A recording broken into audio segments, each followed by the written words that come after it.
Hello my dear students, आप सबका BPI spoken पर स्वागत है। चलिए क्लास को शुरू करते हैं। लेकिन अगर आप पहली बार आए हैं तो चैनल को subscribe, video like and share करना बिल्कुल ना भूलें, ये नाइंसाफी होगी। हमारा पहला शब्द क्या है? रैशनल। रैशनल का पार्ट्स ऑफ स्पीच नाउन है और इसका मीनिंग होता है, आप रैशनल ही लगा लो तो वो उसका मीनिंग क्या हो गया, आपका उस काम के पीछे का रीजन क्या है, उस काम के पीछे का लॉजिक क्या है। रैशनल का मतलब बेसिक रीजन और एक्सप्लेनेशन फॉर समथिंग। जैसे what is the rational behind these new exams, तो ये जो नए एग्जाम्स हो रहे हैं ना, इसके पीछे क्या लॉजिक है, इसके पीछे क्या है, क्यों हो रहे हैं, सेंस क्या है इसका, रीजनिंग क्या है इसकी। ठीक है। रैशनल का मतलब बेसिक रीजन, किसी का कोई क्या मतलब इसका क्यों हो रहा है, रीजनिंग बताओ भाई, लॉजिक क्या है। कहते ना तुम्हारी बात का लॉजिक तो है ही नहीं, कोई सेंस ही नहीं है, क्या कहना क्या चाहते हो, मोटिव क्या है आपका, जस्टिफिकेशन क्या है इसके पीछे। नेक्स्ट वर्ड है हमारा अबंडेंट। अबंडेंट का पार्ट्स ऑफ स्पीच एडजेक्टिव है। आप लोग मुझे अबंडेंट का नाउन फॉर्म जरा बताना कमेंट सेक्शन में। तो अबंडेंट का मतलब होता है कोई चीज जो बहुत ज्यादा है, प्रचुर मात्रा में है, जितनी हमें चाहिए उससे ज्यादा ही अवेलेबल है। ठीक है। तो कैसे प्रेजेंट है? लार्ज क्वांटिटी में प्रेजेंट है, मोर देन इनफ है, बहुत सारा है। तो सिनोनिम्स है ample, copious, plentiful, plenty, sufficient, या फिर बोले तो मोर देन सफिशिएंट, जितना हमें चाहिए उससे ज्यादा ही है। जेनरस। अच्छा, जेनरस का ना एक और मीनिंग होता है, ध्यान रखना। अगर हम किसी पर्सन को जेनरस बोल रहे हैं तो इसका मतलब वो दयालु है, वो काइंड है। अगर हम किसी पर्सन को जेनरस बोल रहे हैं तो वो काइंड है। बट अगर हम जैसे बोल रहे हैं ना इन जेनरस अमाउंट, इसका मतलब आपने उसको अच्छी खासी मात्रा में लिया है। ठीक है। तो पुलिस के पास में अबंडेंट एविडेंस है उसके खिलाफ, यानी पुलिस के पास में बहुत सारे एविडेंस हैं। तो अबंडेंट का मतलब बहुत सारा, more than sufficient, more than requirement. हमारा प्रेसिपिटस। प्रेसिपिटस का मतलब क्या होता है? अगर हम स्लोप है, जो ढलान है, अगर हम उसको प्रेसिपिटस कह रहे हैं तो यानी कि वो बहुत गहरा है, या खड़ी आप चढ़ाई जिसको कहते हैं, तो स्ट्रेट है वो चीज, एकदम खड़ी है वो। तो जैसे माउंटेन का जो स्लोप्स होते हैं ना, जो उनकी चढ़ाई होती है, वो कैसी है? वो प्रेसिपिटस है। मतलब वो एकदम क्या है? स्टीप है, अब्रप्ट है, शार्प है, परपेंडिकुलर है या शेयर है। लेकिन अगर हम प्रेसिपिटस इंक्रीज या डिक्रीज की बात करें तो इसका मतलब हो जाता है बहुत ज्यादा किसी चीज में बढ़ोतरी होना या उसमें बहुत ज्यादा गिरावट आना। जैसे प्रेसिपिटस डिक्लाइन, तो कैसा डिक्लाइन हुआ है? बहुत ज्यादा रैपिड डिक्लाइन हुआ है, उस चीज में बहुत ज्यादा हुआ है, सडन है, फास्ट है या क्विक है। ठीक है। नेक्स्ट वर्ड है हमारा एट्रीब्यूट। एट्रीब्यूट का पार्ट्स ऑफ स्पीच नाउन भी होता है, लेकिन अभी हम वर्ब देख रहे हैं। बट नाउन के फॉर्म में जब एट्रीब्यूट का मीनिंग होता है तो वो कैरेक्टरिस्टिक बताता है, यानी कि गुण। तो जैसे कहते हैं कि tell me the 5 attributes of this computer, तो मतलब इस कंप्यूटर के मुझे 5 कैरेक्टरिस्टिक्स बताइए। तो वहां पे टेल मी द 5 एट्रीब्यूट्स, हम यहाँ पे एट्रीब्यूट नाउन के रूप में यूज करे हैं। बट अभी हम इसे एट्रीब्यूट को वर्ब के रूप में यूज कर रहे हैं, और जनरली एट्रीब्यूट जब वर्ब के रूप में यूज होता है तो इसके साथ में प्रेपोजिशन टू लगाते हैं। और एट्रीब्यूट टू का मतलब क्या होता है? जैसे कि सपोज आप सफल हो गए, है ना, आप पास हो गए, आप सफलता आपको मिल गई, तो आपने क्या बोला? अपने पेरेंट्स को रिस्पॉन्सिबल है कि मेरी सफलता के पीछे ना मेरे पेरेंट्स ही कारण हैं। तो आप पॉजिटिव या नेगेटिव फॉर्म में आप उन्हीं को कारण बता रहे हो। नेगेटिव हो गया तो ब्लेम करना हो गया, और पॉजिटिव हो गया तो उनको क्रेडिट देना हो गया। जैसे he attributes his success to hard work, तो उसने अपनी जो सक्सेस है, जो अपनी सफलता है, तो उसने क्या बोला कि मेरी सफलता के पीछे का कारण क्या है? मेरा हार्ड वर्क। तो एट्रीब्यूट वर्ब के रूप में जब हम यूज करते हैं तो इसका मतलब होता है किसी चीज को कारण ठहराना। So to believe that something was caused or done by somebody or something. तो associated with, due to, credit to, या फिर आप blame भी लगा सकते हो नेगेटिव सेंस में, या link to। तो attribute to hard work. So he attributes his success to hard work done. He attribute his success to parents का मतलब कि उसने क्या बोला कि जो उसकी सक्सेस है उसका कारण कौन है, उसके पेरेंट्स। नेक्स्ट वर्ड है हमारा वेंटन, पार्ट्स ऑफ स्पीच एडजेक्टिव है। इसका मतलब होता है कोई चीज बुरी, ये नेगेटिव सेंस में ही यूज होता है, पॉजिटिव तो नहीं रहता है, ये नेगेटिव ही कोनोटेशन है इसका। तो something bad such as damage, cruelty, waste, या फिर अगर आप सेक्सुअली भी बहुत गलत तरीके से आप इन्वॉल्व हैं तो वेंटन का मतलब होता है कि कोई भी चीज जो बहुत एक्सट्रीम तरीके से आप कर रहे हैं, जानबूझकर कर रहे हैं, इंटेंशनली कर रहे हैं, और उस चीज के प्रति आप कोई भी केयर, कोई भी कंसर्न आप नहीं शो कर रहे, कोई रिस्पेक्ट आप नहीं शो कर रहे हैं। जैसे कि आपने जो गुजरात का बड़ोदरा का जो केस देखा था, वो जो पर्सन का जो एटीट्यूड था वो कैसा था, वो जो एक्सीडेंट था वो कैसा था, वो यही था, वेंटन था। क्योंकि उसको कोई भी, पहली बात तो वो अपने होशों में ही नहीं था, है ना, तो काइंड ऑफ वो डेलिब्रेट ही हो गया, ठीक है, एक्सट्रीम था वो। सो वेंटन का मतलब क्या होगा, ये नेगेटिव ही रहता है। तो कोई भी बुरी चीज जो बहुत एक्सट्रीम है और आप उसके प्रति कुछ भी ध्यान भी नहीं दे रहे हैं, आप उसको प्रति कोई रिस्पेक्ट भी नहीं पे कर रहे हैं, डेलिब्रेट है वो चीज। मैलिशियस का मतलब वो चीज हार्मफुल है, ठीक है, क्रूअल है, इनह्यूमेन है, अनप्रोवोक्ड है। अनप्रोवोक्ड का मतलब किसी ने आपको भड़काया नहीं है, जानबूझकर आपने वैसा किया है। सो वेंटॉन डिस्ट्रक्शन का मतलब extreme destruction of the forest must be stopped, जो मतलब इतना क्रूअल तरीके से आप अनजस्टिफाइड फॉर्म में जो आप इनको फॉरेस्ट को, जो ट्रीज हैं उनको काटे जा रहे हैं, उसको रोकना जरूरी है। नेक्स्ट वर्ड है ड्विंडल। ड्विंडल का पार्ट्स ऑफ स्पीच वर्ब है और इसका मतलब होता है किसी चीज को कमजोर बनाना, और उसको आप स्मॉल बना रहे हो, छोटा बना रहे हो, या आप उसको कमजोर बना रहे हो। तो याद रखना है ड्विंडल का मतलब ही होता है किसी चीज को कम करना, उसको डिक्रीज करना, डिमिनिश करना, डिक्रीज, रिड्यूस, लेसन। आप ये वाला शब्द याद रखो, ये पेपर में आता है, बैंकिंग में तो बहुत आता है, प्लूमेट या फिर डिक्लाइन। जैसे her hopes of success in the race dwindled last night as the weather became worse. तो उसकी जो उम्मीदें थी सफल होने की रेस में, वो डिक्रीज हो गई, वो ड्विंडल हो गई, क्योंकि जो मौसम था वो बद से बदतर हो गया। नेक्स्ट है हमारा कोर जोन और या बफर जोन। जो हमारी जो बायोस्फीयर होती हैं उसमें आपकी कोर जोन या बफर जोन आप पढ़ेंगे, तो देख लेते हैं एक बार। कोर जोन जो होता है, जैसे ये आपको दिख रहा है ना, ये जो इंटरनल एरिया है जहां पे आपका फ्लोरा या फोना को जो आपका प्रिजर्व करके रखा जाता है, यहाँ पे कोई भी किसी भी टाइप की एक्टिविटी अलाउड नहीं होती है। So strictly protected area with minimal human activity. यहाँ पे किसी भी ह्यूमन का वहां पे एंट्रेंस अलाउ नहीं होती है। सिर्फ जो वहां पे चेक करने वाले हैं, जो उनको मैनेज करने वाले हैं, वही लोग इस कोर जोन के अंदर जा सकते हैं, ठीक है। इसका पर्पस क्या होता है कोर जोन का, जो कंजर्वेशन करना मीन्स उसको रखरखाव करना, प्रिजर्वेशन ऑफ किसका, अब बायोडाइवर्सिटी का, और मेंटेन करके रखना जो हमारा नेचुरल स्टेट ऑफ इकोसिस्टम है। दूसरा है हमारा ये वाला जो है, ये है बफर जोन। अब देखो यहाँ पे हमारे एनिमल हैं या वो प्लांट है, हम इस एरिया के अंदर में नहीं जा सकते हैं, ये है प्रोहिबिटेड एरिया ये वाला। लेकिन इस एरिया के अंदर हम जा सकते हैं। यहाँ पे टूरिस्ट अलाउड हैं, ठीक है। यहाँ पे आपका एजुकेशन के पर्पज से आप जा सकते हैं, आप रिसर्च के पर्पज से जा सकते हैं। लेकिन यहाँ पे ह्यूमन सेटलमेंट बहुत ज्यादा नहीं है, मतलब है बट वो बहुत रिस्ट्रिक्टेड है, लिमिटेड है, ठीक है। सो कोर जोन के अंदर तो बिल्कुल अलाउड नहीं है। बफर जोन के अंदर में जो परमिशन है वो बहुत लिमिटेड चीजों के ऊपर में है। सो परमिटेड एक्टिविटीज आर रेगुलेटेड, जैसे कि research, education, tourism. Human settlement है तो वो कम है, रिस्ट्रिक्शन है, और मॉनिटरिंग तो रहेगा ही रहेगा। इसका बफर जोन का पर्पस क्या है, देखो ये है कोर जोन। अगर कोर जोन के तुरंत बाद ट्रांजिशन जोन हो जाएगा तो यानी कि एनिमल और ह्यूमन का कॉन्फ्लिक्ट होने के चांसेस बहुत ज्यादा है, क्योंकि यहाँ पे बराबर ह्यूमन है, यहाँ पे बराबर एनिमल है, तो बीच में कोई लेयर ही नहीं है जो इन दोनों के बीच में डिफरेंस क्रिएट करेगी। तो यही एक मेन आपका रोल हो जाता है बफर जोन का।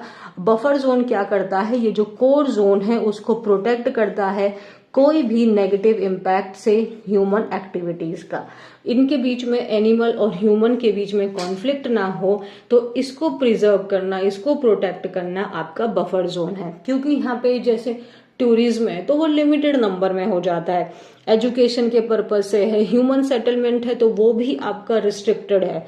तो ये हो गया हमारा बफर जोन। और ट्रांजिशन जोन तो फिर जो सारी की सारी एक्टिविटीज इन्वॉल्व हो जाती हैं इसमें। आई होप आपको ये वाला पॉइंट समझ में आ गया हो। वर्ड है हमारा कॉग्निजेंट। कॉग्निजेंट का पार्ट्स ऑफ स्पीच एडजेक्टिव है और इसका मतलब होता है आपकी अंडरस्टैंडिंग, आपकी रियलाइजेशन। ठीक है, सो उस चीज से आपको अवगत होना, अवेयर, कॉन्शियस, अब्रेस्ट या अप्राइज, ये इसके सिनोनिम्स हो गए। So I was not fully cognizant of his decision, मतलब मुझे पार्शियली पता था बट मुझे कंप्लीटली उसके डिसीजन के बारे में वो क्या लेने वाला है मैं अवेयर नहीं था। तो कॉग्निजेंट का मतलब क्या हो जाता है, अवेयर।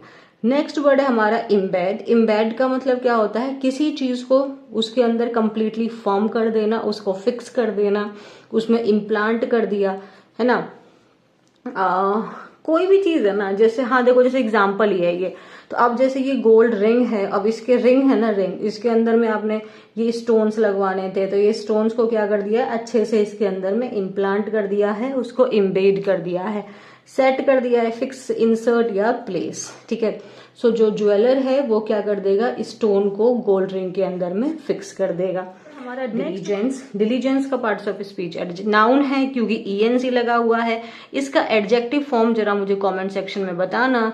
और डिलीजेंस का मतलब होता है जब हम किसी काम को बहुत सावधानी से, बहुत ध्यान पूर्वक करते हैं तो उस क्वालिटी को हम लोग डिलीजेंस कहते हैं। ठीक है, तो अब आप जानते हो कि अगर आप बहुत मेहनत से काम कर रहे हो तो आप चाहते हो लोग उसको नोटिस करें, तो ऐसा ही यहाँ पे भी है। तो वो उम्मीद कर रही थी जो वो इतना सावधानी से, इतनी मेहनत से जो काम कर रही है उसको उसके वर्क प्लेस पे नोटिस किया जाए। सो ये थी हमारी वोकैबुलरी। अब हम करेंगे आर्टिकल।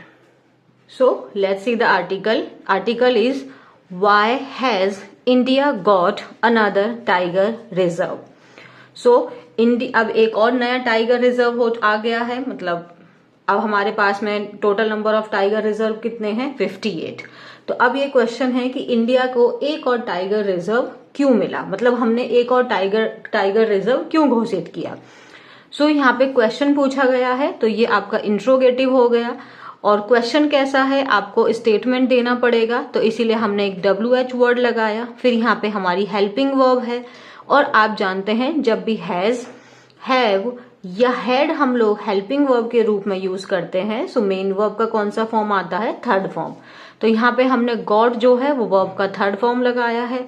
इंडिया हमारा सब्जेक्ट हो गया, इंडिया सिंगुलर है इसीलिए यहाँ पे हैज आया है। So why has India got another tiger reserve. तो इसको देखें, क्या है नेशनल टाइगर रिजर्व का नाम, where is Madhav national park located. तो ये जो माधव नेशनल पार्क है इसी को टाइगर रिजर्व के नाम से घोषित कर दिया गया है। तो पहला क्वेश्चन है कि ये माधव नेशनल पार्क कहाँ पे लोकेटेड है, उस पार्क में कितनी टोटल आपकी टाइगर पॉपुलेशन है, what are the factors under consideration before a national park can become a designated tiger reserve.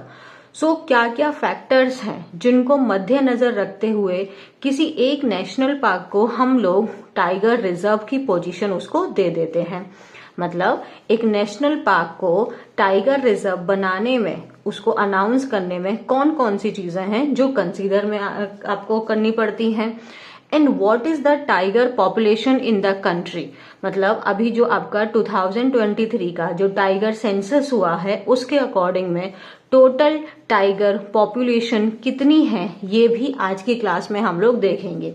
सो आज की क्लास काफी इंफॉर्मेटिव रहने वाली है आपके लिए, तो अच्छे से आप इसको रीड करिए और देखिए। On March 9, Environment Minister Bhupendra Yadav announced that the center had declared the Madhav National Park in Madhya Pradesh as the country's 58th tiger reserve।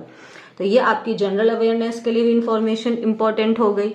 सो 9 मार्च को, कब? 9 मार्च को जो इन्वायरमेंट मिनिस्टर हैं भूपेंद्र यादव, उन्होंने क्या अनाउंस किया कि जो सेंटर है उसने ये डिसाइड किया है, यानी उन्होंने ये डिक्लेयर किया है कि जो माधव नेशनल पार्क है, कहाँ पे है माधव नेशनल पार्क? पहला क्वेश्चन था माधव नेशनल पार्क कहाँ पे लोकेटेड है? आपका एमपी में लोकेटेड है।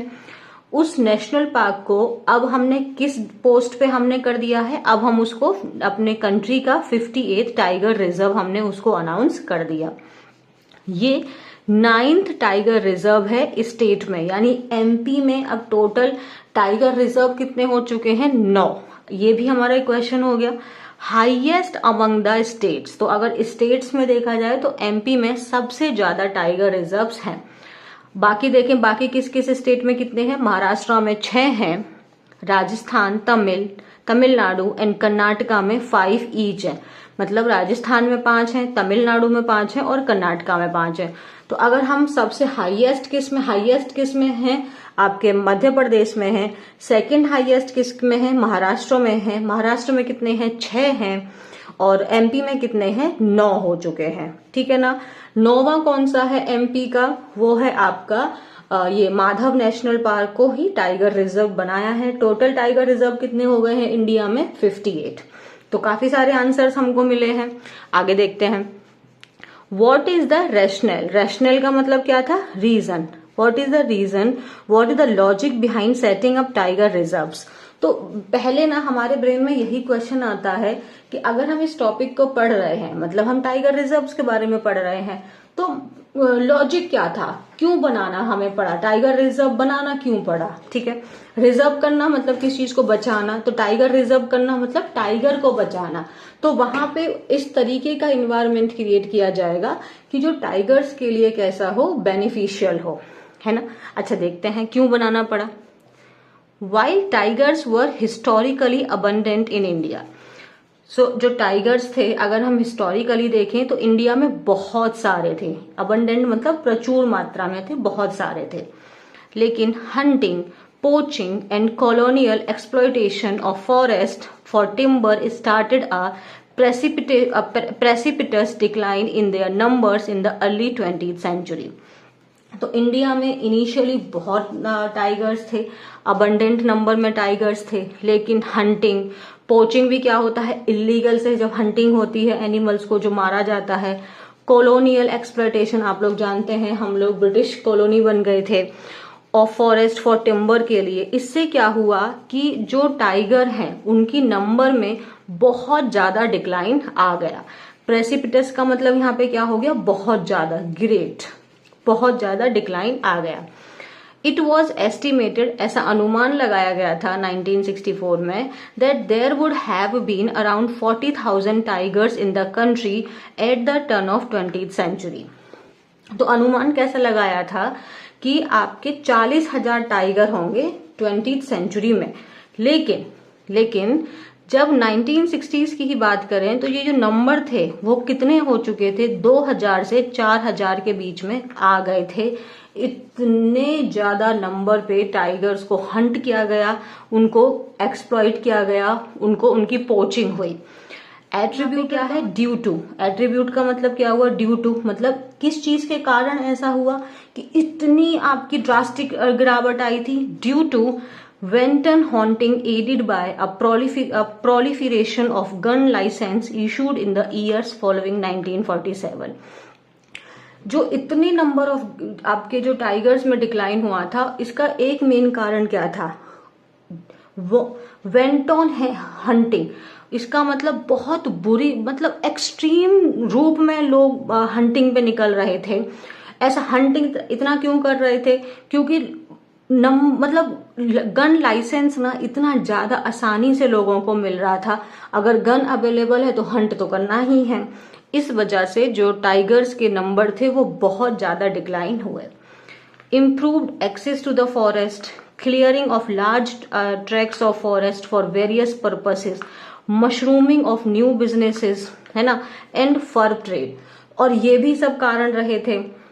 लाइसेंस लोगों को गन के बहुत ज्यादा मिल रहे थे, फॉरेस्ट में उनको एक्सेस मिल रहा था, उनको जाने की छूट मिल रही थी, फॉरेस्ट को क्लियर किया जा रहा था। अगर फॉरेस्ट ही क्लियर हो जाएगा, फॉरेस्ट ही नहीं रहेगा तो वो रहेंगे कहाँ पे, ठीक है। अब mushrooming of new businesses, mushroom करना मतलब ग्रो करना, तो नए नए बिजनेस ग्रो कर रहे थे, फॉर ट्रेड किया जा रहा था, ओवर एक्सप्लॉयटेशन हो रही थी। इन सब ये रीजंस थे जिनकी वजह से टाइगर की संख्या में बहुत ज्यादा गिरावट आया।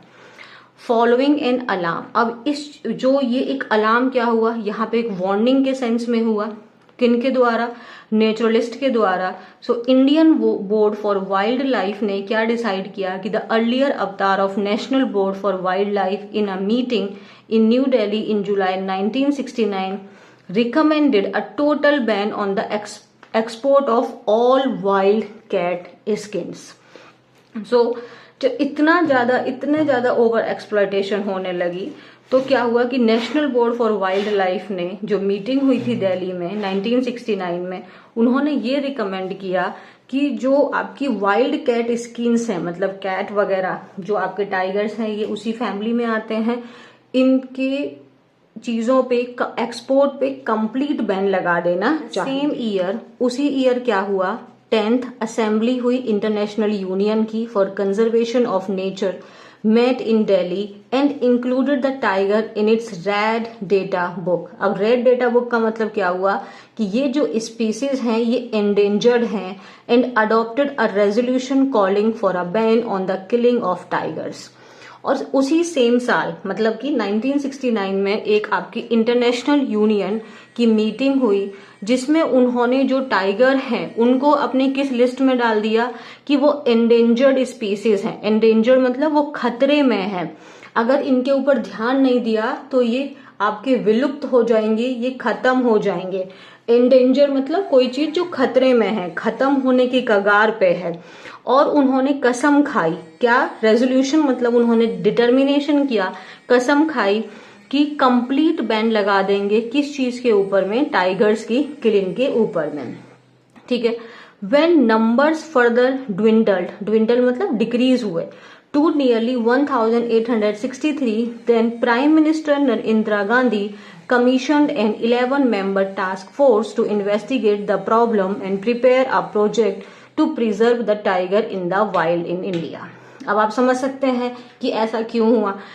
अगर देखो 1964 में ऐसा बोला गया, ऐसा लोगों ने अनुमान लगाया कि 20th सेंचुरी में अराउंड 40,000 टाइगर होने चाहिए इंडिया में, लेकिन हो कितने गए थे, 2000 से 40,000 के बीच में। रीजन क्या रहा था, गन का लाइसेंस बहुत आसानी से मिल रहा था, फॉरेस्ट को क्लीन किया जा रहा था, नए बिजनेसेस ग्रो हो रहे थे, फर ट्रेड हो रहा था, कॉलोनाइजेशन हो रहा था। इन सब चीजों में क्या हुआ, बहुत ओवर एक्सप्लॉयटेशन हुआ और नंबर्स एकदम डिक्रीज हो गए।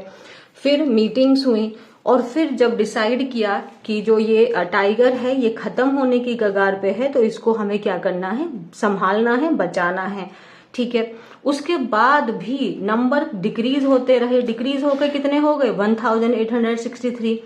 फिर उस समय प्राइम मिनिस्टर जो थी इंदिरा गांधी जी, उन्होंने एक मीटिंग बनाई, मतलब एक आपका बॉडी बनाई, 11 लोगों की वो बॉडी थी और उनका काम क्या था कि वो इन्वेस्टिगेट करें कि प्रॉब्लम क्या है, क्यों नंबर डिक्रीज हो रहे हैं टाइगर के, और वो एक प्रोजेक्ट प्रिपेयर करें कि किस तरीके से टाइगर को प्रिजर्व किया जा सकता है, उनको बचाया जा सकता है, ठीक है। अगस्त 1972 में वो जो टास्क फोर्स थी उसने क्या रिकमेंड किया कि 8 टाइगर फॉरेस्ट जो हैं इंडिया में उनको हमें किसके अंडर लाना होगा, आपका परव्यू ऑफ प्रोजेक्ट टाइगर। फिर वहां से एक उन्होंने प्रोजेक्ट टाइगर नाम दिया, ठीक है। अप्रैल 1973 को प्रोजेक्ट टाइगर को इनॉग्रेट किया गया। तो आपका ऑफिशियली अगर प्रोजेक्ट टाइगर की डेट अगर आप देखेंगे तो वो 1 अप्रैल 1973 है। कहां पर इनॉग्रेट हुआ था ये, आपका जो कॉर्बेट टाइगर रिजर्व है ठीक है। उसके साथ साथ में 9 टाइगर रिजर्व्स को और अनाउंस किया गया। अब ये पूरा आपके लिए एक जीके वाली इंफॉर्मेशन हो गई।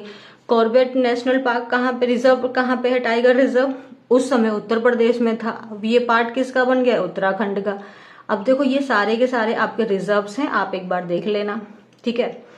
तो इस तरीके से हमें जरूरत लगी बनाने की। कितनी सही चीज थी ना, मजा आया। तो अब हमने ये देखा कि हमें टाइगर रिजर्व की जरूरत क्यों पड़ी, ठीक है।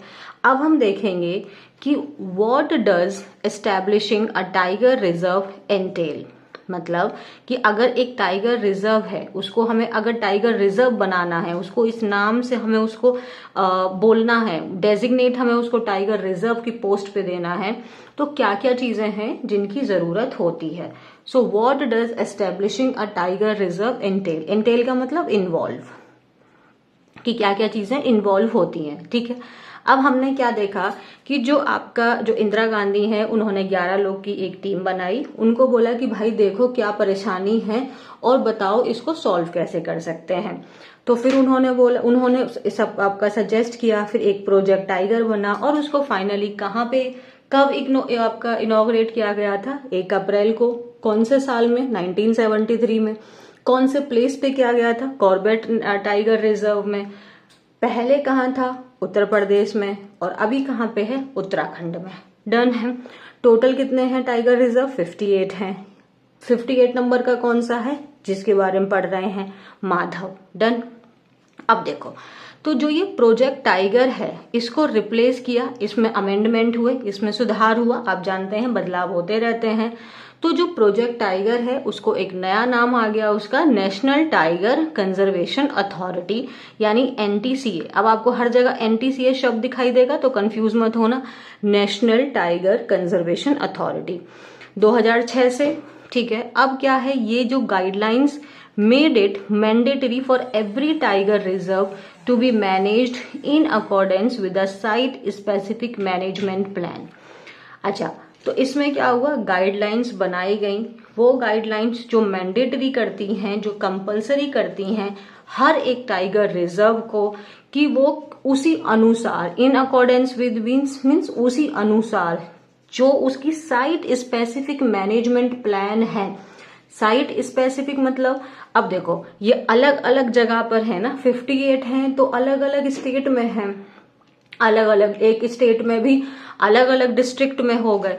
तो उसकी जो साइट है, वो जो लोकेशन है, उसके टेम्परेचर के हिसाब से, उसके मौसम के हिसाब से, उस हिसाब से जो भी उसको बनाया जाएगा, उसके हिसाब से ही उस रिजर्व की गाइडलाइंस को फॉलो किया जाएगा, ठीक है। तो जो प्रोजेक्ट टाइगर था, उसने क्या कर दिया, एक आपका स्ट्रक्चर बना दिया for scientific management of protected areas in India. तो प्रोजेक्ट टाइगर क्या बना गया, प्रोजेक्ट टाइगर ने एक स्ट्रक्चर बना दिया कि हम साइंटिफिक तरीके से कैसे हम जो प्रोटेक्टेड एरियाज हैं, जिसमें हमने टाइगर रिजर्व हम जिसको दे रहे हैं, उसे हम कैसे मैनेज करते हैं, ठीक है। और फिर उसने क्या क्या कर दिया, laid down the concept of establishing a code zone and buffer zone. अभी आपने वोकैबुलरी क्लास में समझा होगा, कोड जोन क्या था, कोड जोन था वो आपका एरिया जो कंप्लीटली प्रोहिबिटेड है, जहां पे सिर्फ एनिमल हैं, जहां पे सिर्फ या प्लांट है, यानी फोना या फ्लोरा है, जिसमें आपकी एक्टिविटी बिल्कुल भी अलाउड नहीं है, किसी भी ह्यूमन का एंट्रेंस वहां अलाउड नहीं है, वो होता है हमारा कोड जोन। ये समझ था। बफर जोन कौन सा था, जो आपके कोड जोन के दूसरा है, जहां पे आप जैसे एनिमल हैं तो हम लोग जो जहां जा रहे थे वो बफर जोन था, जहां टूरिस्ट वगैरह जाते हैं, या आप एजुकेशन वगैरह के लिए था तो वो बफर जोन था। तो ये चीज भी आपके प्रोजेक्ट टाइगर ने ही एस्टेब्लिश की। प्रिस्क्राइब करना मीन्स डॉक्टर प्रिस्क्रिप्शंस देता है, वो लिखता है, आपको पहले से ही लिख देता है कि इंटरवेंशंस फॉर प्रोटेक्शंस, कि हमें टाइगर्स के लिए, प्रोटेक्शंस के लिए हमें उसमें इंटरवेंशंस क्या क्या हम ले सकते हैं, उसका जो रहन सहन है उसमें हमें कैसे इम्प्रूवमेंट कर सकते हैं। हैबिटेट का मतलब क्या होता है, निवास, तो उसमें हमें इम्प्रूवमेंट, वो सही से है, इन्वायरमेंट उनके अकॉर्डिंग है कि नहीं है, उनकी फर्टिलिटी सही से हो रही है कि नहीं, रिप्रोडक्शन हो रहा है कि नहीं, तभी तो नंबर इंक्रीज होगा। Field data collection relating to change in the composition of flora and fauna. अब याद रखना ये एक ना क्वेश्चन आ जाता है, फ्लोरा किसको कहते हैं और फोना किसको कहते हैं। फ्लोरा को आप याद रखो FL से, ठीक है, FL मतलब फ्लावर, FLOWER, तो फ्लोरा कौन हो जाता है, फ्लावर से। अगर FL से फ्लोरा याद रहेगा, फ्लावर को याद रखोगे तो फोना अपने आप याद हो जाएगा। तो फोना क्या हो जाएगा आपका, एनिमल। फोना क्या होता है, एनिमल, और फ्लोरा क्या होता है, फ्लावर। तो ये जब बचपन में 6-7 क्लास में था ना, तब नहीं याद होता था, मेरे को रटा नहीं जाता था, तो ऐसे ही करना पड़ता था।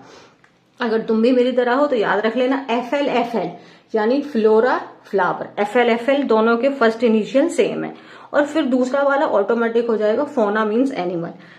और हमें क्या चीजें हैं कि को मतलब आपके प्लांट्स में, एनिमल्स में क्या क्या चेंज आ रहा है, ये सब चीजें हमें रिकॉर्ड करनी है, ठीक है। Animal estimation and other expect guidelines और क्या, establish tiger conservation plans to ensure.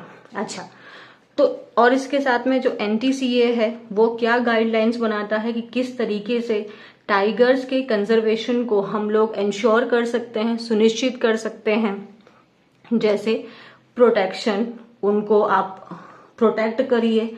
Site specific habitat management होना चाहिए कि उसके लोकेशन के हिसाब से होना चाहिए। For viable population of tigers, viable population मतलब कि एक अच्छी ग्रोथ के लिए क्या होना चाहिए, उनको प्रोटेक्शन और उनके लोकेशन के हिसाब से। टाइगर्स की प्रे आप जानते हो, शिकार और एक शिकारी। तो टाइगर्स कौन हो गया, शिकारी, और प्रे उसका कौन हो गया, जैसे कि हिरन।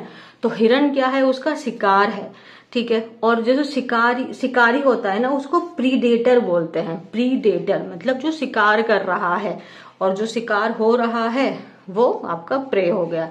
और को प्रीडेटर का मतलब क्या हो गया, जैसे देखो यार, अब आपका टाइगर है, तो अब जैसे टाइगर डियर को आपका मारेगा, उसको खाएगा, सेम ऐसे ही डियर को और दूसरे जानवर भी तो हम आपके हंट करते हैं ना, मारते हैं ना उसको, तो वो टाइगर के को प्रीडेटर्स हो गए, ठीक है।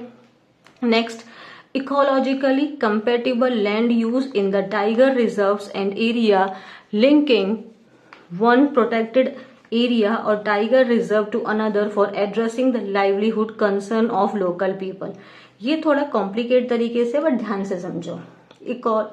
Ecologically compatible land use in the tiger reserves and the area linking one protected area और टाइगर रिजर्व टू अनदर। अब देखो सिंपल सी बात है, अब उस एरिया में जहां पे टाइगर रिजर्व घोषित कर दिया गया है, लेकिन उसके एरिया में आसपास में तो दूसरे लोग रहते हैं ना, तो अब देखो वो एरिया तो हमने क्या कर दिया, ये प्रोहिबिट है, इसमें ह्यूमन एक्टिविटी अलाउड नहीं है, लेकिन उनका जो लोग वहां पे रह रहे हैं उनकी लाइवलीहुड, उनकी जीवन शैली को तो बरकरार रखना पड़ेगा।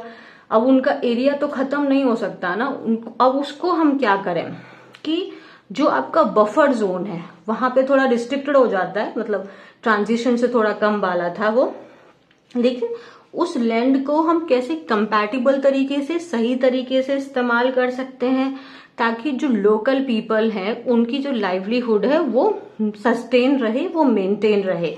तो ये भी गाइडलाइंस, ये भी सब चीजें कौन बताता है कि क्या कंपैटिबल है, क्या इकोलॉजिकली कंपैटिबल है, ये सब बातें अभी NTCA बताता क्या है। और NTCA की गाइडलाइंस क्या करती हैं, for preparing tiger conservation plan cognizant of constraint imposed by small reserve embedded in human land uses aimed to create source population within tiger reserve with corridor links between source and sink habitats। बहुत बड़ा सा हो गया, हम simple समझेंगे। और NTCA की guideline क्या होती है टाइगर कंजर्वेशन प्लान के लिए कि कॉग्निजेंट, हमने क्या पढ़ा था, आप अवेयर हैं, आप अंडरस्टैंड कर रहे हैं, रियलाइज कर रहे हैं। कंस्ट्रेंट मतलब क्या होता है, वो ऑब्स्टेकल्स, बाधाएं जो आपके स्मॉल रिजर्व्स हैं, अगर आप रिजर्व बना रहे हो तो उसके साथ में आपके ऊपर में उस एरिया में कुछ रिस्ट्रिक्शंस भी लगती हैं, उस लैंड के साथ में जो ह्यूमन लैंड यूज है उसके साथ में कुछ रिस्ट्रिक्शंस भी लगती हैं। तो इन सब चीजों की भी गाइडलाइंस आपका NTCA बनाता है, ठीक है। अब ये जो बताया हुआ है, अगर टाइगर रिजर्व बना रहे हैं, वो टाइगर रिजर्व आपका किसी कॉरिडोर से लिंक है, अब यहाँ पे ना एक शब्द आपको सुनाई पड़ रहा है, source and sink habitats. Source habitats कौन होते हैं? जो बहुत इंडिपेंडेंटली और बहुत अच्छे से फ्लोरिश करते हैं, ग्रो करते हैं। मतलब वो उस लोकेशन में आप उनको रख दो और वो बहुत आपका ग्रो कर रहा है, तो वो आपका हो जाएगा सोर्स। और सिंक मतलब वो डूब रहा है, वो उस एरिया में, वो उस लोकेशन में ग्रो ही नहीं कर पा रहा है, वो फ्लोरिश करने की बजाय वो ड्विंडल हो रहा है, उसकी ग्रोथ बढ़ नहीं रही है, आपकी डिक्रीज हो रही है, डिमिनिश हो रही है, कम हो रही है, तो वो होता है सिंक हैबिटाट्स। मतलब अगर टाइगर है, टाइगर हर एरिया में नहीं बढ़ पा रहा है, मान लो उसकी फर्टिलिटी नहीं हो रही है, ग्रोथ नहीं हो रही है, तो वो सिंक एरिया कहलाएगा उसके लिए। ठीक है। Now sources are places where animal numbers are growing and sinks are where they are dwindling। अच्छा देखो, दिखा दो, डेफिनेशन भी दे दी। तो सोर्स एरिया वो कौन सा एरिया हो जाता है जहां पे एनिमल नंबर ग्रो कर रहा है। मतलब अगर हम उस प्लेस को सोर्स प्लेस कह रहे हैं उस एनिमल के लिए, तो इसका मतलब वो एनिमल उस एरिया में, उस लोकेशन में बहुत अच्छे से फ्लोरिश कर रहा है। और अगर हम उस एरिया को सिंक कह रहे हैं, तो इसका मतलब वहां पर उस लोकेशन में उनकी जो नंबर है वो ड्विंडल कर रहा है, वो डिक्रीज हो रहा है। and must be supplemented by bringing in animals to boost number to sustainable numbers। ठीक है।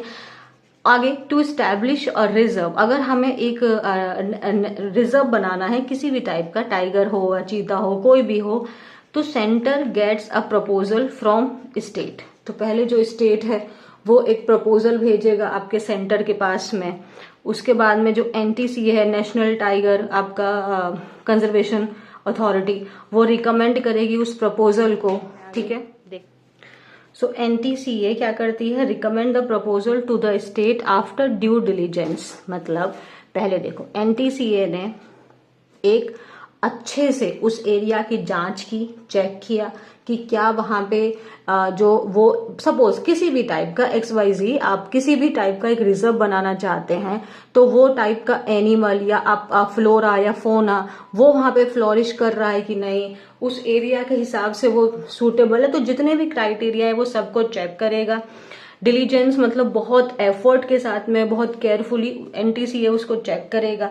उसके बाद एनटीसीए किसको रिकमेंड करेगा उस प्रपोजल को? स्टेट को। और फिर स्टेट फाइनली उसको किसको करेगा? सेंटर को। उसके बाद में देखो, द स्टेट गवर्नमेंट फिर क्या नोटिफाई करेगा? उसको area as a tiger reserve. यहां तक डन है।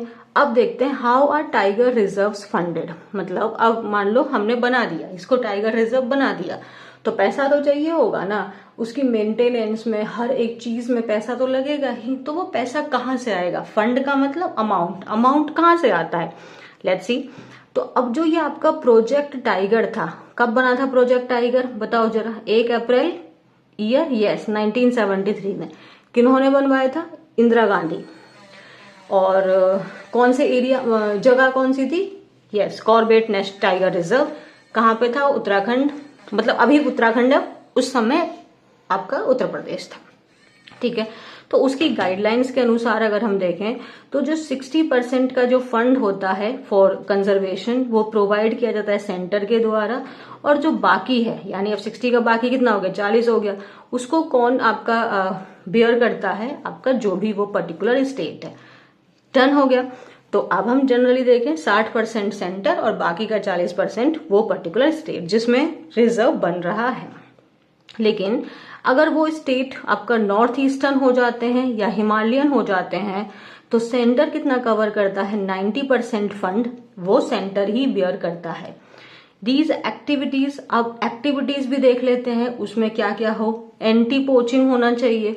मतलब आप ऐसा नहीं है कि रिजर्व करके फिर आप पोच करवा रहे हैं, स्टेट पैसा कमा रहा है, इलीगल तरीके से पोचिंग कर रहा है, ऐसा नहीं है।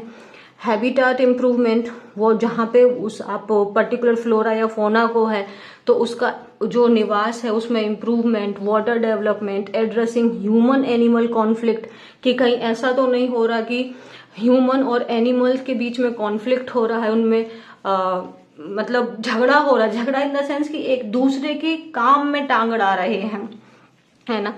designating inviolate spaces and relocating village from critical tiger habitats within a time frame by offering a better relocation package। कि मतलब अगर मान लो कि जैसे ह्यूमन एनिमल कॉन्फ्लिक्ट हो रहा है तो अब हमें क्या करना है, ह्यूमन को वहां से हटाना पड़ेगा। तो क्या करना होगा, उनको विद इन टाइम के साथ में एक अच्छा पैकेज देके उनको दूसरे लोकेशन पे भेजेंगे। किसको, इंसानों को। इसके साथ में it also supports states in settling the rights of displaced people, rehabilitating traditional hunting tribes living in and around tiger reserves, conducting independent monitoring and evaluating tiger reserves। तो ये सब चीजें आपको वहां पे ध्यान रखनी पड़ती है। देखते हैं why is the Madhav national park important. तो ये इम्पोर्टेंट क्यों है? विद एन एस्टिमेटेड एरिया, इसका एस्टिमेटेड एरिया कितना है, 165.32 square kilometre. Okay, it was first notified as a national park in Madhya Pradesh. कब? 1956 में। तो आपका ये जो माधव नेशनल पार्क है, पहले ये आपका कब बना था? 1956 में, under the Madhya Pradesh national parks act के अंडर। ठीक है। अब जो है ये Madhav national park and tiger reserve has a core area of 355 kilometre. अच्छा, तो नेशनल पार्क है ना, तो इसका मतलब ये नहीं हुआ कि यहाँ पे सिर्फ टाइगर अवेलेबल होंगे, बाकी और भी एनिमल्स यहाँ पे रहेंगे। ठीक है। अच्छा, अब यहाँ पे देखें, अब इसका जो कोर एरिया है, आप समझ गए होगे कोर कौन सा था। तो कोर एरिया का कितना हो गया? 355 स्क्वायर किलोमीटर। और इसमें बफर जोन कितना हो गया? 4 to 6 स्क्वायर किलोमीटर। ठीक है। It did not have a tiger population till 2023। तो 2023 तक तो इसमें एक भी टाइगर नहीं था। तो भैया फिर क्या हुआ? फिर क्या किया कि एक मेल टाइगर और 2 फीमेल टाइगर को वहां पे रिलोकेट किया गया। मतलब एक मेल और 2 फीमेल टाइगर को वहां पहुंचा दिया गया। आज की डेट में जो ये 3 लोग थे, इन्होंने मिलके कितनी पॉपुलेशन हो गई है अब इनकी? 7। तो हो गई ना पॉपुलेशन। मतलब एक अब इस तरीके से हो गया कि एक हमने टाइगर था और 2 हमारी टाइगरेस थी। अब मिलके टोटल कितना पॉपुलेशन बना लिए हैं? 7 का। ठीक है। हो सकता है 1-2 टाइगर और पहुंचाए हों, अभी तो शायद 2 इनके बच्चे हुए थे। However, the Madhav Reserve is an important connecting corridor to the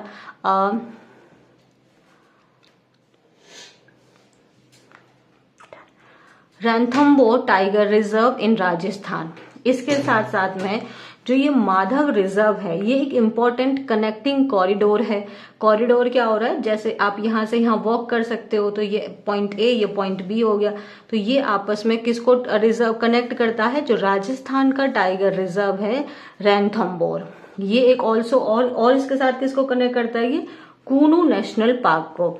ठीक है। Which now has a captive cheetah population. जिस कूनू नेशनल पार्क में आपकी चीता भी है। एक्सपर्ट स्पेक्यूलेट करना मीन्स गैस कर रहे हैं, अनुमान कर रहे हैं that there could be competition among these predators for the prey base of deer leading to its complex dynamics.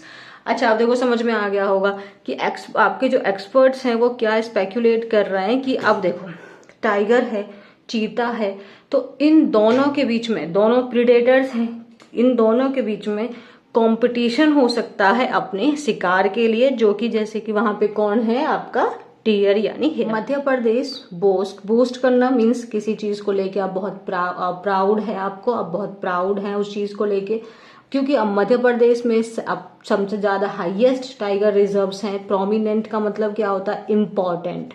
Prominent का मतलब क्या है? कोई चीज जो इम्पोर्टेंट है। तो मध्य प्रदेश में आपके प्रोमिनेंट इम्पोर्टेंट टाइगर रिजर्व्स हैं। जैसे कि अब टोटल कितने हैं मध्य प्रदेश में? 9। तो इसमें से कुछ नाम दे दिए, जैसे कि फॉर एग्जाम्पल कान्हा, पाना एंड द बांधवगढ़। ठीक है। Due to successful conservation strategies जो स्टेट की हैं, स्टेट में हाईएस्ट नंबर ऑफ टाइगर्स हैं। तो मध्य प्रदेश में इस प्रेजेंट के अगर हम देखें तो टोटल कितने हैं मध्य प्रदेश में? 785। डन। लेकिन हाउएवर क्या होता है? लेकिन हाउएवर ना हम तब लगाते हैं जब हमने एक तरफ में पॉजिटिव और हमें दूसरी बात अब नेगेटिव बोलनी है, तो अब हमें इनको कनेक्ट जो करना है, जो इनका कनेक्टर होगा वो हो जाएगा फिर हाउएवर या फिर बट, ये नेगेटिव हो जाता है, ठीक है। तो हाउएवर, लेकिन ये जो आपका कुन्नू माधा फॉरेस्ट डिवीजन है northern part of the state का, उसमें हिस्टोरिकली बीन रिलेटिवली उसको नेग्लेक्ट किया गया है, ठीक है। जो कुन्नू गेनिंग प्रोमिनेंस, प्रोमिनेंस का मतलब इम्पोर्टेंस है, अब वो एक इमर्जिंग चीता प्रिजर्व के रूप में उभरता हुआ आ रहा है। More centralised management strategy is expected to oversee both cheetah and tiger population. आगे यहाँ पे सजेस्टिव आपका टोन हो गया है ऑथर का, तो वो क्या कह रहे हैं कि जो आपका ये कुन्नू है उसमें आपकी और ज्यादा सेंट्रलाइज्ड मैनेजमेंट स्ट्रेटजीज की जरूरत है। वो ओवरसी करना मीन्स वो देखें किसको, चीता और टाइगर पॉपुलेशन की ग्रोथ को लेके। Contributing to the region's long term development as a wildlife spot, है ना। Plans to introduce lions from the Gir in Gujarat into Kuno national park. तो अभी आपने देखा होगा ये काफी पहले भी एक आया था, तो ऐसे प्लान किया जा रहा था कि जो आपका गुजरात का गिर है वहां से कुन्नू नेशनल पार्क में लायन को इंट्रोड्यूस किया जाए। लेकिन जब सुप्रीम कोर्ट ने तो इस चीज के लिए हामी भर दी, लेकिन गवर्नमेंट ने क्या बोला है, हाँ 2023 में गवर्नमेंट ने क्या बोला है, गवर्नमेंट ने सुप्रीम कोर्ट को बोला है कि अभी हमें थोड़ा टाइम चाहिए ताकि हम इन सब चीजों को एग्जामिन करें, एनालिसिस करें कि क्या ऐसा पॉसिबल है कि नहीं, क्योंकि that relocating lions into Kunnu may create tensions between the pride and the cheetahs imported and South Africa। तो गवर्नमेंट ने क्या बोला है सुप्रीम कोर्ट को कि अगर लायन को कुन्नू में ले आए तो इससे आपका टेंशन हो सकती है। जो लायन है और जो चीता है उन दोनों के बीच में टेंशन हो सकती है, कॉन्फ्लिक्ट हो सकता है, इसीलिए अभी हमें टाइम चाहिए। तो उन्होंने टाइम मांगा है सुप्रीम कोर्ट से इस इशू को एग्जामिन करने के लिए। लेकिन अगर लायंस को रिलोकेट किया जाता है तो it would also mean more fund. इसका मतलब क्या होगा, अगर लायन भी आ जाएगा उस नेशनल पार्क में तो इसका मतलब आपको और भी ज्यादा फंड वहां पे एलोकेट करना पड़ेगा, दोनों तरफ से, सेंट्रल एंड इंटरनेशनल दोनों। अगर अब हमारा लास्ट क्वेश्चन क्या था कि भैया अभी जो 2023 का टाइगर सेंसस हुआ है कि उसके अकॉर्डिंग में टोटल टाइगर कितने हैं इंडिया में एट प्रेजेंट। तो जो 2023 का टाइगर सेंसस हुआ है उसमें एस्टिमेट लगाया गया है कि जो अभी हमारे पास टाइगर हैं वो कितने हैं, 3682। जिसमें से जो 30% हैं वो आपके कहाँ रह रहे हैं, आउटसाइड टाइगर रिजर्व्स हैं। डन है जी। सो आई होप आपको इन्फॉर्मेशन मिली होगी, आपको मजा आया होगा। तो अगर आपको वीडियो अच्छी लगी तो वीडियो को क्या करना है, लाइक करना है, शेयर करना है, चैनल को सब्सक्राइब करना है।